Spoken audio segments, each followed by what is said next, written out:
राम रसायन तुमरे पासा, सदा रहो रघुपति के दासा। जय श्री राम, जय श्री हनुमान। आइए श्री राम कथा में प्रवेश करते हैं। काकभूषणी महाराज कहते हैं कि जब हनुमान जी की पूंछ में आग लगती है, तब पूंछ की आग बुझाने के प्रयास में पूरी लंका में आग लग जाती है।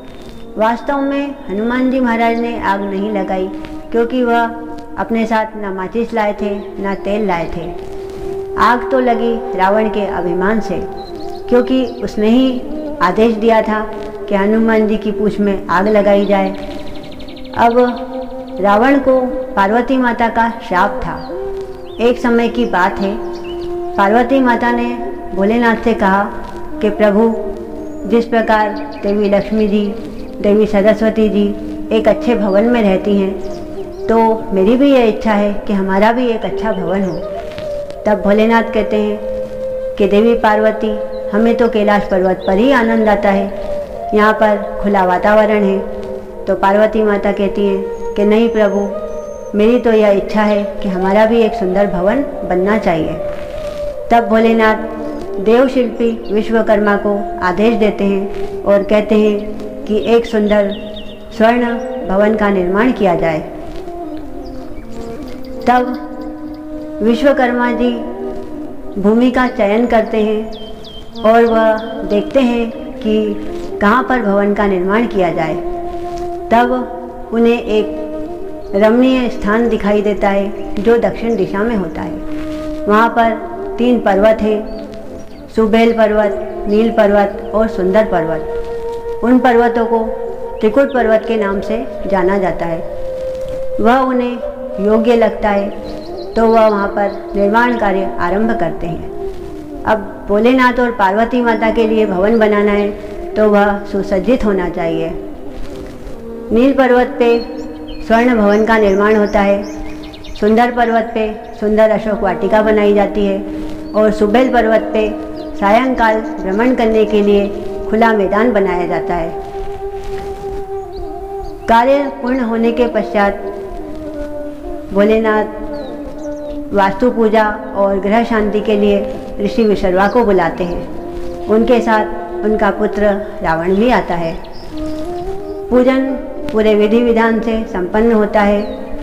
फिर भोलेनाथ गुरुदेव से पूछते हैं कि गुरुदेव, आपकी दक्षिणा क्या है।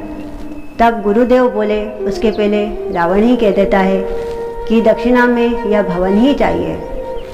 अब ब्राह्मण ने मांगा है तो दान देना आवश्यक है।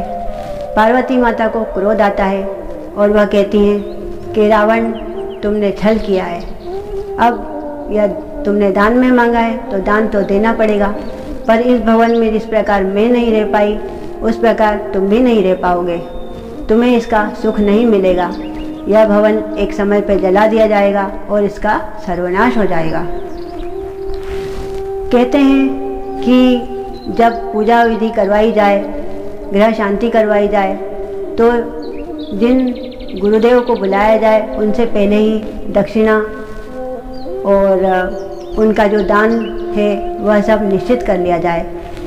इससे पंडित की भी मर्यादा रहती है और जजमान की भी मर्यादा रहती है, क्योंकि जिस प्रकार पंडित पूजा कराता है तो उसकी दान दक्षिणा उसे कम भी नहीं मिलना चाहिए। यदि वह जजमान कम देगा तो जजमान को उसका कष्ट भोगना पड़ेगा, और यदि जितनी पूजा कराई है उससे ज़्यादा यदि पंडित लेगा तो उसका फल उसके परिवार को भोगना पड़ेगा।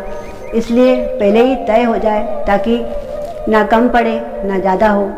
क्योंकि यदि पंडित पूजा कराएंगे, सभी वास्तु पूजा कराने के लिए बुलाते हैं पंडित को, और यदि सभी पंडित इस प्रकार करने लग गए कि हमने आपके घर का पूजन किया है, हमें तो दान में यही दे दीजिए, तो फिर हो गया जजमान का कल्याण।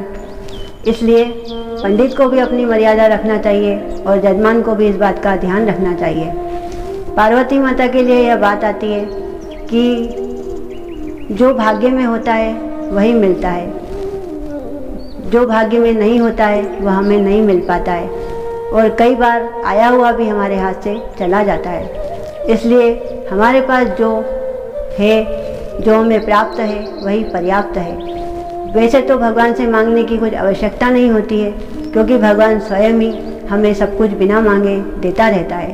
पर फिर भी यदि हम भगवान से मांगते हैं तो हमें यही कहना चाहिए कि प्रभु हमें इतना दीजिए कि जिसमें कुटुंब समाए, मैं भी भूखा ना रहूं और साधु भी भूखा ना जाए।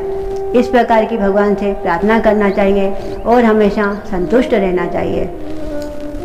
अब लंका में आग लगी थी, सभी नगरवासी परेशान थे, अपने घरों को बचाने के लिए इधर उधर भाग रहे थे। तब कुछ राक्षसियाँ अशोक वाटिका में जाती हैं और वहाँ की राक्षसियों से कहती है कि जाओ अपने अपने घर को बचाओ, लंका में आग लग गई है, जो सामान बच सकता है बचा लो। तब वो राक्षसियाँ सीता माता को कोसती हैं और कहती हैं कि अरे तेरे वानर ने हमारी पूरी लंका में आग लगा दी, हमारे घरों को जला दिया। वह सब सीता माता को कोस के और वहाँ से चली जाती हैं। इधर महारानी मंदोदरी महाराज रावण से कहती है कि नाथ, आपने देखा कि श्री राम प्रभु के एक दूत ने किस प्रकार पूरी लंका को आग लगा दी और हम कुछ नहीं कर पाए। हे नाथ, मेरी आपसे विनती है कि आप सीता माता को श्री राम प्रभु के पास ससम्मान पहुंचा दीजिए। यह बड़ा अपशकुन है, हमारी सारे कुल का सर्वनाश हो जाएगा। तब रावण कहता है कि शेर एक बार शिकार कर लेता है तो वह किसी के डर से उसे छोड़ता नहीं है। रावण एक बार जो निर्णय ले लेता है फिर वह पीछे मुड़कर नहीं देखता है। इधर हनुमान जी महाराज अपनी पूंछ समुद्र में बुझाकर और सीता माता से जाने की आज्ञा लेने के लिए अशोक वाटिका में पहुंच जाते हैं। बोलिए श्री रामचंद्र भगवान की जय, हनुमान जी महाराज की जय। जय श्री राम।